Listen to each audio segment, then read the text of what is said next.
See, Nigerians, if we really mean well for this country, watch this video. After watching this video, you would like to share it to APC defenders mostly, the APC supporters, the Agbados. Let them watch this video and see that the APC politicians are just deceiving them. They are deceiving them. Generally, they are just fooling them. Listen to this video. Here you find out that even people who are not obedient, even people who do not support the new Nigeria, know the truth and are ready to speak out. Listen to this man speaking the truth in the national television. Listen and share this video. So the issue is still vibrating across board. And so there are actions, reactions, and conversations around it is still ongoing because it's an important issue, very important, that is fundamental to both the welfare and the security of citizens. And so I like the way the New Telegraph captured it. It was like a response to those who were cheering on President Tinubu for taking a bold step and trying to make it look like the former president didn't do the right thing. They didn't have the courage. There's this idea of courage about doing the right thing. And so I'm sure it was on that basis that this response came to say, look, we didn't do it because you would have lost election. So I like the way they captured it. I delayed subsidy removal to allow you, APC, win elections. So that is the proper context of that statement. However, that statement itself is one that is, for me, a product of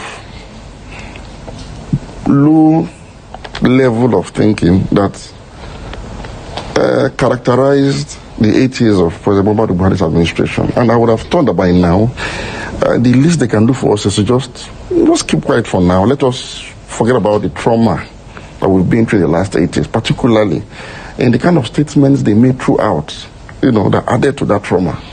This is one of such kind of statements. Number one, it is not true that the former president didn't remove subsidy. He removed subsidy in 2016 when he jacked up the price of PMS from 87 naira that he inherited in 2015 to 145 naira and declared subsidy gone. He did it. But there was a consequence to that action. Nigeria went into a recession immediately. That singular action depressed the economy. It ruined lives. But they did it with the same promise that the current administration has done is well. That, the price will come down when there's competition, the regulation, all sorts of jargons. That before you know it, the competition will force it to be like... When that didn't happen, like GSM and card, I remember those unnecessary equivalence. You can't compare what happened in the GSM or communication sector with what we are trying to do in the energy sector. They are not on the same pedestal. And so, when the prices began to go up, because at the time you removed subsidy in 2016, international price of crude appreciated a bit, and so what that meant was the local price of PMS, because the importing PMS was going to increase, and his own election was also coming, his own election, so he restored subsidy so that he could also win his own election. Yes, and because they saw the effect of subsidy on inflation, that was the first time Nigeria's inflationary trend crossed the double-digit mark because of subsidy removal. I remember penning an opinion then to say, look, how Buhari took us into recession and hyperinflation was because he removed subsidy on PMS and that he should restore it. So its restoration kind of, mitigated the effect a little bit. And, it didn't get as bad as it is now. So he had to do it for his own survival in government as well. And because, as a matter of fact, this conversation around subsidy, we need to have a rethink about it. This brings me to another important question. Why will subsidy removal lead to the loss of election of a presidential candidate and a party? Because it's a bad thing to do. It is like removing from the people the last, most important, most effective intervention in their lives. So if you know that you're going to do something that will make you lose election, it means you shouldn't do it. I mean, there's something hazy about what you want to do. It is simply bad. Look, again, I will insist, people have denounced subsidy for more than 20 years, so that Nigerians began to see subsidy as something that was bad for them, even when it was good. So it was when it was removed now again that we now saw that, they've taken from us the last thing the government was still managing to give to us. Let me restate it here again, and I will emphasize it. Energy subsidy, not just petrol, diesel inclusive, electricity inclusive, any energy product and service, needs to be subsidized by government because of productivity's sake. No economy survives high cost of energy. None. That is why it is a priority of every government in the world to subsidize food. It's called food security. And subsidize energy. It is called energy security. Governments spend hundreds of billions of dollars. In fact, in 2022, the global amount of money that was spent on subsidy was $1 trillion globally to subsidize energy. As we speak, Germany has imposed a subsidy on electricity and it's going to cost it 5 billion euros for year 2023 for its industrial output. That subsidy entails the government of Germany taking up 80% of the cost of electricity for manufacturers and industrialists. This is in addition to the fact that they subsidize food in Germany, they subsidize education, and they subsidize housing. And they have a social security welfare scheme for vulnerable and indigent citizens. How do you expect a country like China that subsidizes energy with $130 billion, $130 billion as of 2022 alone, to manufacture goods from Guangzhou, and you that is in about manufacturing shoes and pay 40% tariff on electricity increase? How are you going to compete with what is coming out of China, even in that area market, considering the cost of production? So when government subsidize energy globally, they are doing it to boost productivity. And that's why the narrative that subsidizing petrol was subsidizing consumption is a flawed one. It's one that the media should please stop talking about. No, but then there's a problem, really, because we've been made to understand, or to believe, really, over the years, that it's just a few Nigerians that are benefiting from this subsidy removal. And that's why Nigerians actually bought into it during the election as they were making it campaign promises. Those we trusted the most, those we rallied around as champion of the people, lied to us. They deceived us, they scammed us. And then we swallow this poisonous pill. If it is the case that it's only a few people that are benefiting from subsidy, why will it have led to loss of election? And what is the reality today? People are trekking to work. People can no longer go to work. There are fewer cars on the road. The economy is on a downhill. Inflation is setting, hyperinflation and unemployment. People are losing jobs already. Companies are shutting down. You know why? PMS is the most important energy source in Nigeria. Because we are an informal economy generally, and the SMEs dominate that informal sector.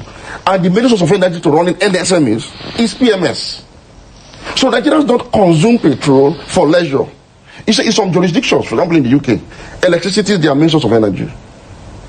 And so that's why the UK government has imposed an energy price cap. What is it called? Subsidy. That is, citizens should be shielded from paying the right amount of price for electric power, because it will disrupt their lives, it will depress the economy. And so the UK government, under Liz Truss, imposed a $100 billion subsidy on electricity and cooking gas. So every government must prioritize energy security, which is affordability of energy and availability, meaning petrol, for example, which runs our economy essentially, should be available at an affordable price. It's a responsibility of government. Governments have been corrupt. The money that they should have used and prioritized for our welfare and security, they are consuming it with relish. This was the conversation we refused to have before this election. Cut down on corruption. Those that remove subsidy from you are still driving a fleet of convoys that are being paid for by government. They are still appointing aides. Your speaker just appointed, your speaker of the parliament just appointed 33 aides in this first instance. Look, our political leaders are still behaving like drunken sailors aboard the sinking ship. And they're asking us to sacrifice. Do you know why government after government have insisted on removing subsidy? You know why? That was the only thing that was effective in Nigeria. Despite the corruption associated with subsidy, the only thing that government was really spending money on was subsidy, because it must get to you, it must get to me at the pump. It is that one that gets to you that is paying government, not the corruption one, because if they divert this money to other avenues of expenditure, you can't even track it. If, for example, the government decides to say we have use subsidy savings to vote for primary health care in your village, how will you go and ascertain whether it is there or not? Is there no fraud in procurement? Why is government not stopping procurement entirely because of the fraud associated with procurement? Is there no fraud in every aspect, including recruitment, including appointment of anti-corruption agencies? Is there no corruption associated with it? Why has government not disbanded Nigeria entirely? Because Nigeria is endemically corrupt. Why are we not telling government to fight corruption? It's the responsibility of government to fight corruption. It's the responsibility of government to fix refineries. It is a shame. It is a shame that an oil-producing country like Nigeria, a leading member of OPEC, does not have one function refinery at home. It is a shame. That should be the conversation. It's not subsidy removal. The subsidy that they've removed is going to destroy our economy. It's already destroying it. You can see the numbers. No country survives high cost of energy. None. Energy cost in UK, the cost of living crisis in UK, that are still battling with today. Yes. Electricity subsidized in France. Our president went to France for a summit, right? The company that provides electricity in France is owned by the French federal government. And it subsidizes electricity in France. That's why France wasn't affected by the cost of living crisis that affected UK. So, if there's anything that our president should have learned from France, it is subsidy on energy.